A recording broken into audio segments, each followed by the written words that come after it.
What's up, guys? This is Webby, back again for another extraordinary podcast for you here on this jam-packed week. On this channel, we've had such a great week so far here on this channel. Thank you for tuning in today. If you missed anything on the channel so far, we've had Monday Night Raw review, SmackDown Live review, a classic WrestleMania review, WrestleMania 1, the Immortal Hulk Hogan teaming with Mr. T to take on Roddy Piper, and Mr. Wonderful Paul Orndorff. All of that on the channel so far for you this week. And now we have WrestleMania 34 preview and predictions. A jam-packed card from top to bottom. We all are hoping that this Sunday, live on the WWE Network, or this Sunday, if you are going to be in attendance at the Mercedes-Benz Superdome in New Orleans, Louisiana, that the WWE puts on the best show possible with extraordinary matches as far as how it's delivered and the outcomes that us wrestling fans are wanting. We shall wait and see. Should be very entertaining for us wrestling fans. Let's all hope. First off, if you're a subscriber, thank you very much. If you are not, go ahead and hit the subscribe button and hit that bell for all notifications. Share and like this video. Tell everybody about this channel. A lot of hard work goes into it for you, wrestling fans. Now, WrestleMania 34 this Sunday. Lots of championship matches. Some matches that the WWE should have done some better things with, especially since HBO is going to do a great job, a great package on a certain superstar. But overall, this is going to be a great card for us wrestling fans. First things first, Rusev versus Randy Orton versus the modern day Bella Raja, Jinder Mahal versus glorious Bobby Roode for the United States Championship. This contest, WWE had better make it Rusev Mania and give Rusev the United States Championship. They had better pull the trigger on that and do that. I'm telling you, Rusev is one of the most over superstars in the WWE today, and he got it organically. The fans naturally came to him. It wasn't like WWE pushed him to the fans. All it took was one hashtag. I really like that WWE put him in this contest and then put him in the Andre the Giant Memorial Battle Royal. He's had some momentum going into this contest. Usually that means that they're not going to win at the pay-per-view. I hope WWE does things differently this time and gives him the championship at WrestleMania. The Women's Battle Royal. Now, this contest, it doesn't have a great meaning to it. First ever Women's Battle Royal. It's something that is just getting all the women on the card, to be perfectly honest. If it was in honor of a certain female superstar, it would be different. However, the wrestling fans griped and complained about the fabulous Moolah being honored. I understand why. However, WWE should have honored it in someone else's name instead of just saying, oh, it's the first ever women's battle royal. Then it would make it a little more special. Now, going into this contest, there's one thing that's making it intriguing, and it's not the name, and it's not that it's the first one ever. It's Bayley and Sasha Banks. I've said it for a long time. They're the best rivalry overall on Monday Night Raw, because if you really think about it, a lot of rivalries that we're seeing on Raw, once Sunday's over, we're not going to see them anymore. Bayley and Sasha Banks continues to grow and groom, and once we get that matchup one-on-one, it's going to be extraordinary. Now, they had better make this Battle Royal all about Bayley and Sasha Banks, because they have literally been the focus of all the women that's going to be in this contest.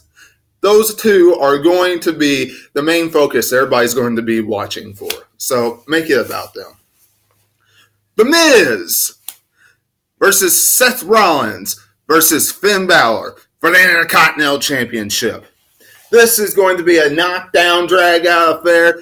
This is going to be a pure wrestling, tremendous triple threat contest for us wrestling fans. The Miz does not need to win this contest. I like The Miz. He is a good Intercontinental Champion.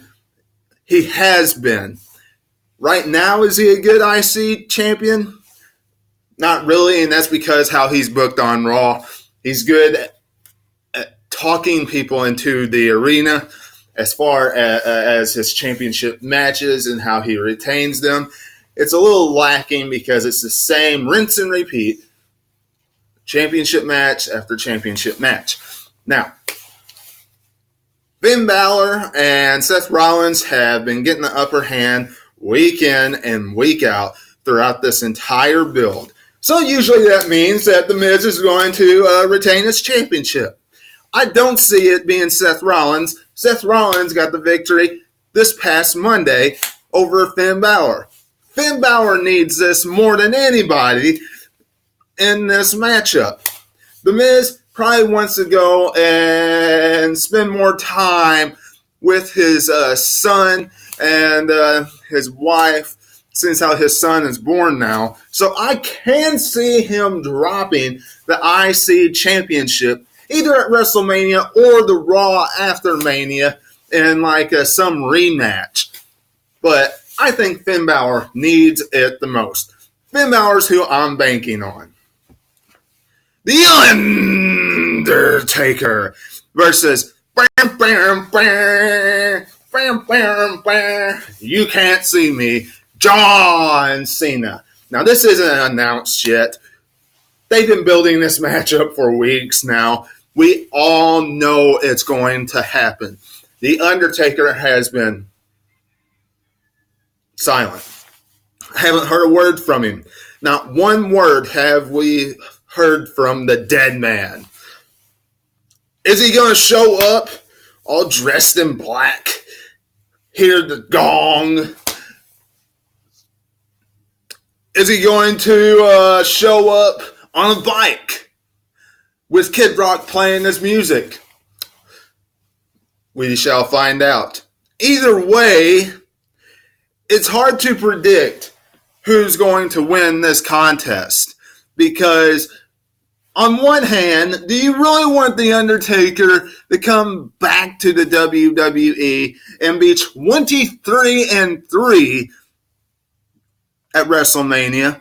And on the other hand, do you want John Cena to lose 6 straight in a row?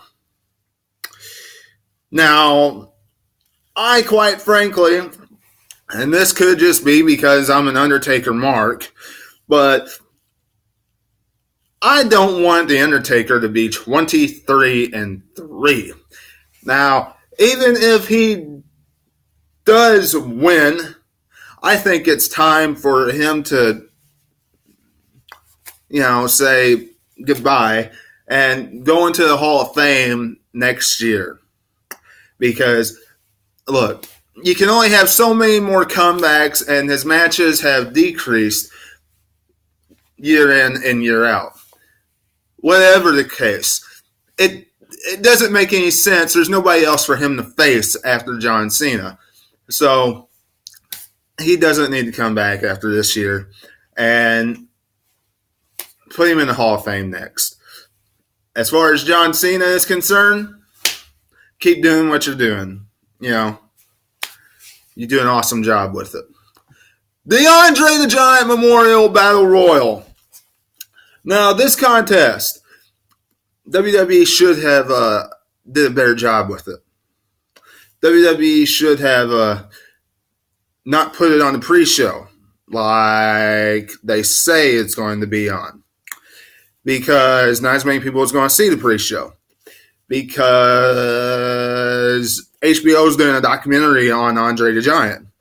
And if it's on the pre-show, nobody important is going to win it.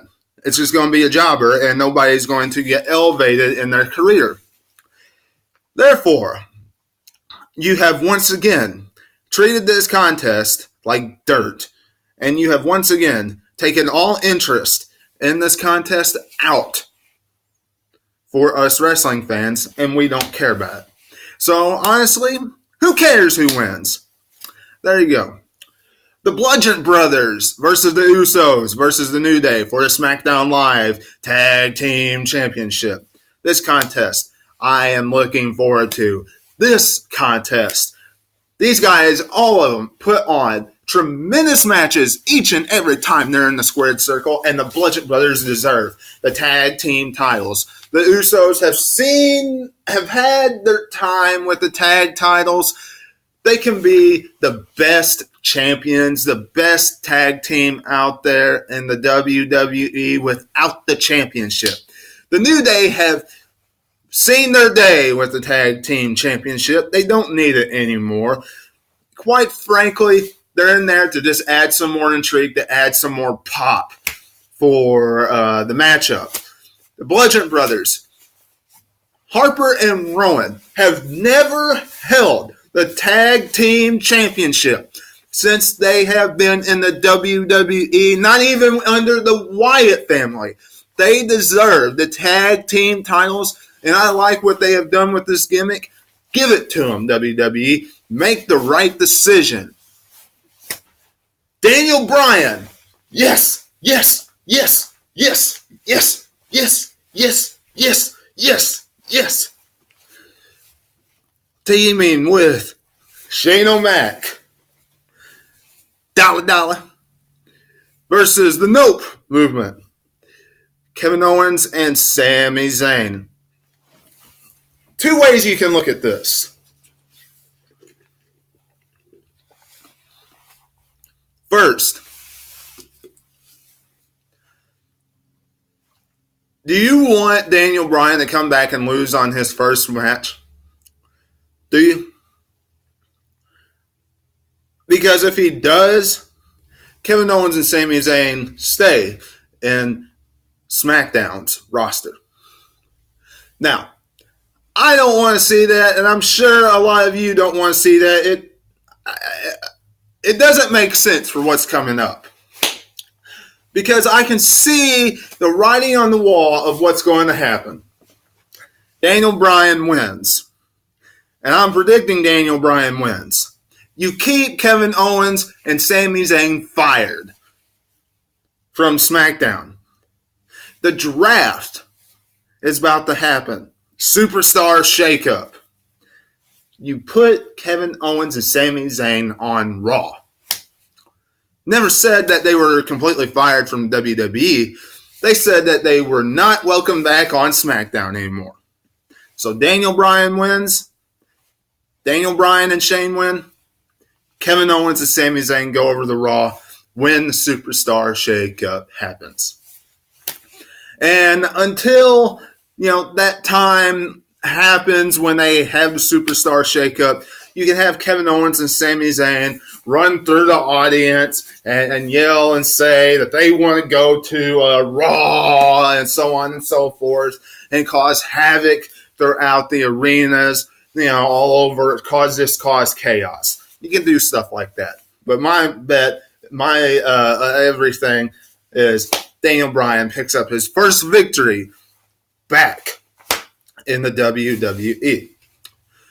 Ronda Rousey and Kurt Angle take on cringeworthy Stephanie McMahon and the game, Triple H. It's time to play the game.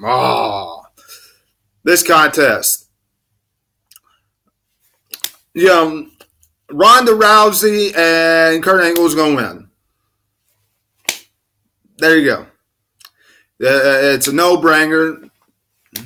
You're not going to have Ronda lose her first contest. Kurt's going to be in the match the most part. You're not going to show her weakness, what she's not capable of yet. It's just that, that's a no-brainer. So, Ronda going to get her spots in there. Clearly, what we saw Monday, she has a lot of work that she needs to do, but WWE didn't really let her show anything that she has learned inside the squared circle yet, really, throughout this build, besides one package of her training, because she didn't have any interaction really besides with Absolution with any of the superstars besides Triple H and Stephanie. So we'll all see what happens Sunday, but Ronda and Kurt will pick up the victory. Nia versus Alexa for the Raw Women's Championship. Who cares? The only way I will care about this contest is if Carmella cashes in Money in the Bank, which I think she will on Monday Night Raw because she has been unsuccessful on SmackDown in doing so. So the only way she'll be able to cash in successfully is she goes over to Monday Night Raw and cashes it in on their contest.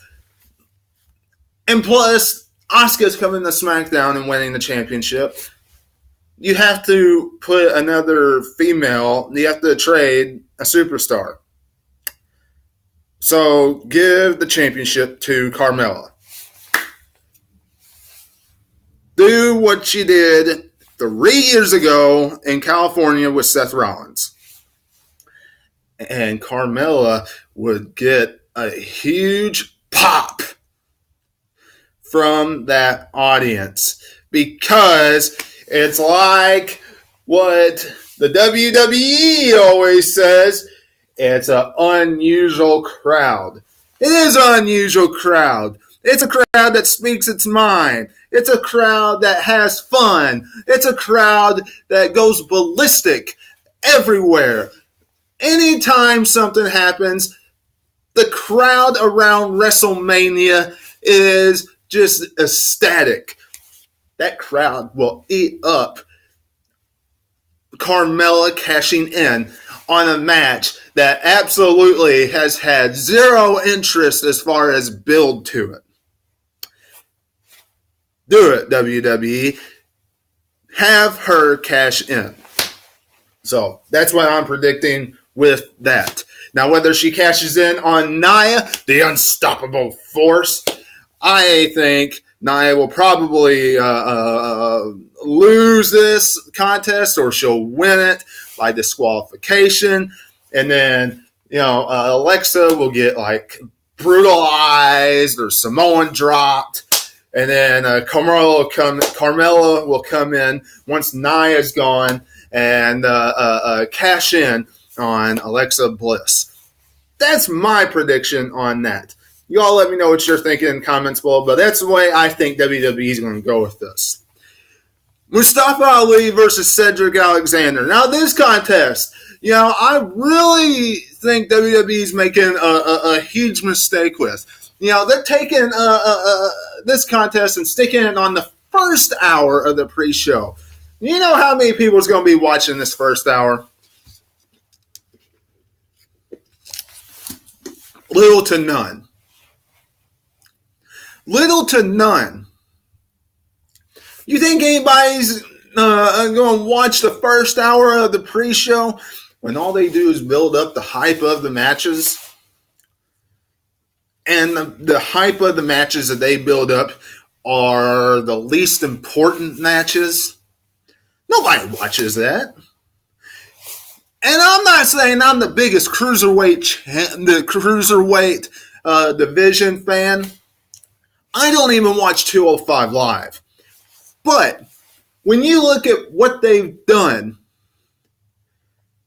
with 205 Live, what everybody's talked about, compared to what it was, which was a complete joke, that match should not be on the pre-show.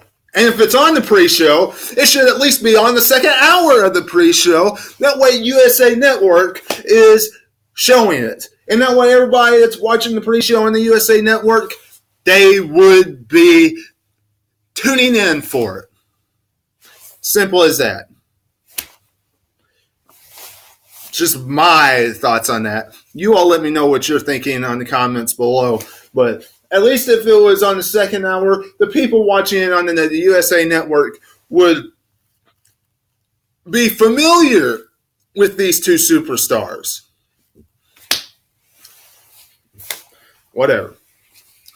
The Bar! We are the Bar! Taking on Braun Strowman, and I hope it's Samoa Joe. Unfortunately, however, it looks like there's not going to be any real major changes to Bray Wyatt, according to rumors. Because according to rumors, he's supposed to come back and be Braun Strowman's tag team partner. Now, when you look at this and you think about this, hey, good tag team. Monstrous, awesome tag team. Give Bray Wyatt another piece of championship gold. Give Bray Wyatt a rub. Just being like Braun Strowman. I know that doesn't make any sense because Bray Wyatt's the one that was originally bringing Braun Strowman in. But, with how much damage WWE's done to Bray Wyatt, Braun Strowman would be actually giving Bray Wyatt some rub now. But if you put Bray Wyatt with Braun Strowman, I don't care if he did have the Matt Hardy rivalry and get thrown into a lake of reincarnation. You can't change his character all that much. It doesn't make sense to change his character all that much. It just doesn't. So he would be pretty much similar in my eyes as he was before. Even though everybody's saying that he's going to be changed and positive and his character is going to be different. Doesn't make much sense. Y'all let me know what you're thinking in comments below about that. Brock Lesnar versus Roman Reigns. The most predictable, boring, rinse and repeat rivalry matchup that we're going to see. Well, I don't know if it's going to be the most boring matchup that we're going to see. But as far as rinse and repeat rivalry, we saw it 3 years ago. As far as predictable, let's be honest here. 3 years ago, if the fans did not do exactly what they did at WrestleMania 30, and that's speak their mind and tell the WWE exactly what they wanted and pretty much riot the Royal Rumble. We would have saw this at WrestleMania 31. Simple as that. We would have saw the Beast slayed at WrestleMania 31. Now,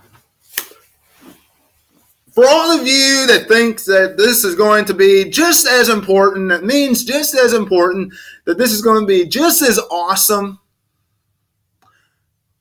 I hate to break this to you, but Brock Lesnar has already been beat. Now, whether this was by a cheat or not, he was beaten by The Undertaker at SummerSlam. I don't care if it was by a low blow.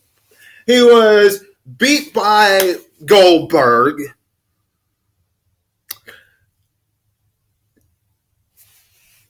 And he was tossed over the top rope by Goldberg at the Royal Rumble. I don't care if he did get that win back over Goldberg. I don't care about this whole build-up from WrestleMania from last year, beating each and every person with one F5, including Roman Reigns at SummerSlam. Don't care. He has already been beaten. So when someone tells me, or when someone says, when Roman Reigns finally kicks out of that F5, it's going to be, wow.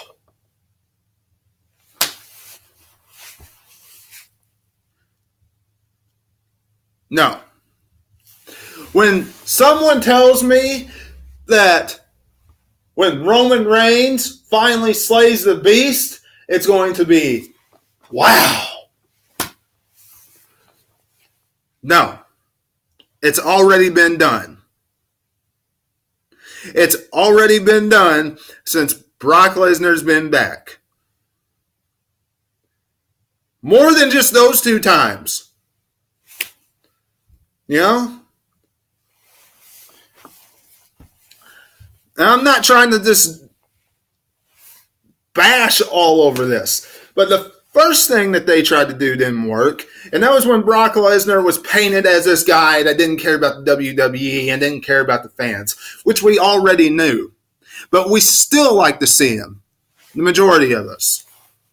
And then they painted Brock Lesnar as this guy that just wanted to go and rip Roman Reigns' head off and beat the tar out of him with a steel chair, which every single one of us in the WWE loved.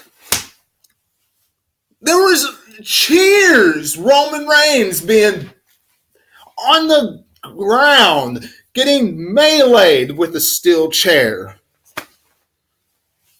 Sure, there was a couple boos, but that's your casual Roman Reigns fans. You know, Brock Lesnar painted that's the bad guy didn't work. And he's going to go in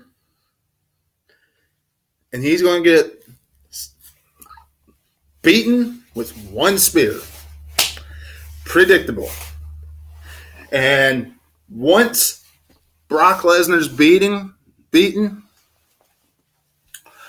and Roman Reigns gets the Universal Championship, people are going to be griping, moaning, and groaning just as much as they did with Brock having the title. And the reason why is because Roman will be holding that belt hostage. Just like Brock did. Because he ain't going to get beat for a long time. Not until Strowman takes it from him, probably. Or Joe takes it from him. The only difference is we'll see the title on TV more. That's it. But everybody will get beat by that one spear. If Brock doesn't kick out from the one spear, you think anybody else in the WWE is going to kick out from one spear? I don't think so. Give me a break. So, Roman Reigns will win at WrestleMania. And I hope, I am crossing my fingers, I am so crossing my fingers that I do not see the Roman Empire like this.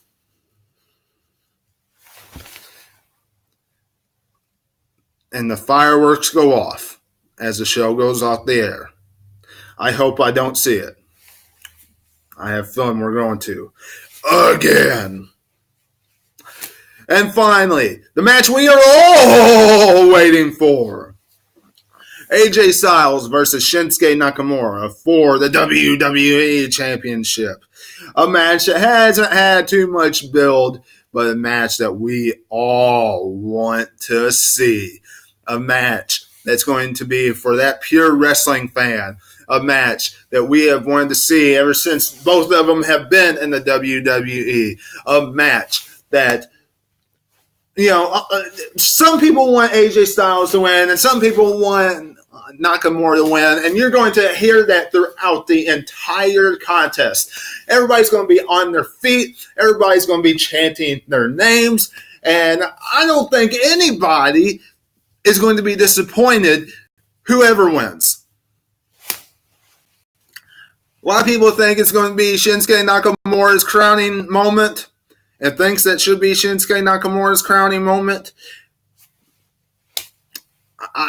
It would be a perfect time for his crowning moment. Not sure WWE is going to give it to him because Asuka is definitely going to win, and I'm not sure they will give two championships changed on SmackDown, their major titles, in the same night. I just don't see it. They could. Could be a bunch of championships changed.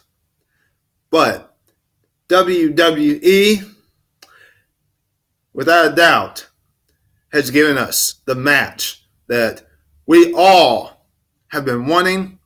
And no matter who wins or who loses in this contest, it should be an extraordinary contest.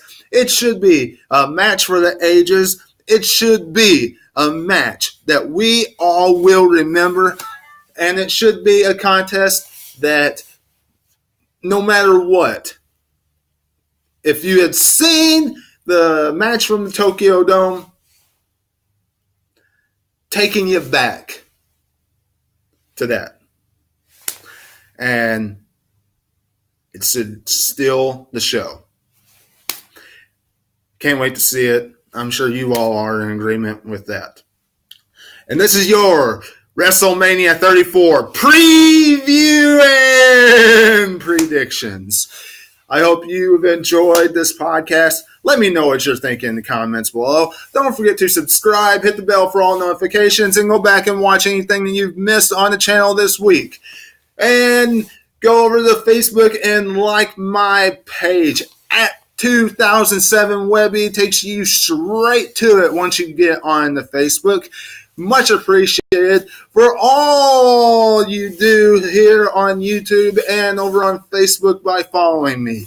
Thank you very much. And until I see you again tomorrow for On the Road, going down to WrestleMania 34 weekend in New Orleans with Andrew, this is Webby, and I will catch you on the other side. Talk to you later.